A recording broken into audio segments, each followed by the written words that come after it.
Hello lovelies, welcome back. Alright, are you ready to spoil yourself? Oh my god, mate. I'm going to be like this the whole way through it because I absolutely love this.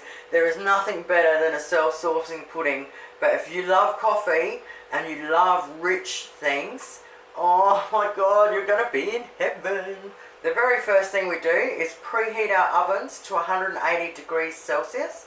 We want to get 35 grams of butter in a small saucepan and put it on the stove top till we're ready. Now we need a 4 to 6 cup oven proof dish. So I've got these enamel bowls, they're metal with the enamel stuff on them. They're bloody awesome. I've got the whole set and I've got them from Big W if anyone's interested.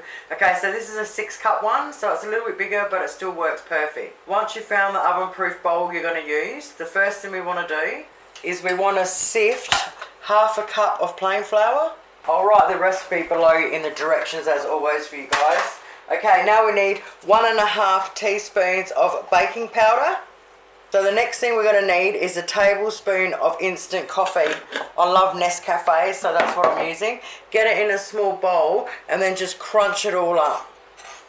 It doesn't have to be full on, just half crush it up, just so it's not so big of chunks. And then put it in our flour mix. Oh yeah. Now we need 1/4 cup of almond meal or ground almonds and 1/4 cup of brown sugar. Now we just want to mix them in really well together. Once we've done that, we just set it aside for 2 seconds. Now we either get out a small jug or a small bowl. Alright, now we get 1 egg and we want to whisk. Look at my sad whisk, it broke. My son had to like tape it all together. Alright, we want 1 egg in there and whisk it up. Once you've done that, add 1/2 cup of milk and whisk that through.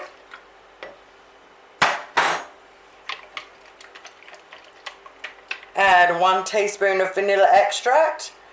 Now we'll whisk that into it. Now we want to put our 35 grams of butter we've got in a saucepan on a low heat and we want to melt it down.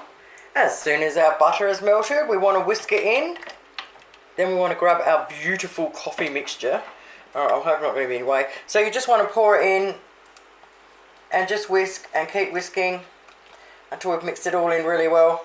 Alright, once we've whisked it in really well, you want to just scrape down the sides as much as you can. We'll set that aside for 2 seconds. Now in a medium saucepan we want to put 1 cup of water, 1/2 cup of brown sugar and 1.5 tablespoons of cocoa powder. So I absolutely love using the black and gold one and I get that from the IGA. You can get them from Foodland and I'm pretty sure, actually I'm not sure where else, definitely IGA and Foodland. 1.5 tablespoons. Alright, now we get a spoon and mix it up. Now what we want to do is we want to put it onto a medium heat on our stove top and we want to melt it all down and have it all mixed in perfectly together, and then we want it to heat right up so it's really hot but you still pull it off before it boils. Once it's all mixed in together and nice and hot, we want to get our beautiful cake mix. Now what we'll do is get your spoon and you want to pour it onto your spoon. That way when it goes on there, it doesn't dig a big hole in it. And just keep doing that. Of course, just my luck, the battery dies as I'm just about to chuck it in there. Okay, so as soon as we've done that, you want to put it, bang it straight in your oven. Oh my god, mate, the smell in this house at the moment. Oh, the coffee, the chocolate. Jeez, it smells amazing. Alright, exactly 30 minutes later in my electric oven. So when you feel it and you can feel the sponges cooked on top, oh, she's ready. Now this serves 4 and you might look at it and think, gee, that's not very much, and it's not. There are very small serves, but because it is so rich and chocolatey, it is just perfect. 1/4 of it is a perfect serve. Oh mate, just get it off the edge. So I use nice little bowls for this one.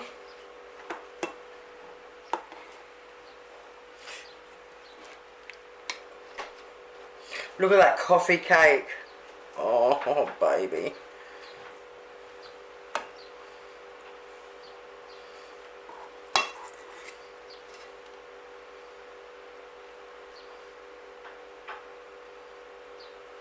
And you drizzle that rich chocolate sauce over it. And there you have it, lovelies, just like that. Something absolutely beautiful. Now you can have it with some fresh cream, or you can have it with ice cream, or you can just have it on its own. It is so nice. You definitely got to give it a crack. Okay, so the next couple of weeks, I'm dead broke. The freezer is pretty much empty. I've got hardly any meat left at all. So I've got plenty of baking stuff in the cupboards. I stocked right up on that ages ago just for times like this. So for the next couple of weeks, we're just going to do a heap of baking. I'm going to try and do some savoury stuff in between, because I know a lot of people don't like sweet stuff. But yeah, get ready to smash out a few slices and that. Oh yeah. Thank you guys so much for watching. Have yourselves a cracker of a day, and I'll see you soon. Bye.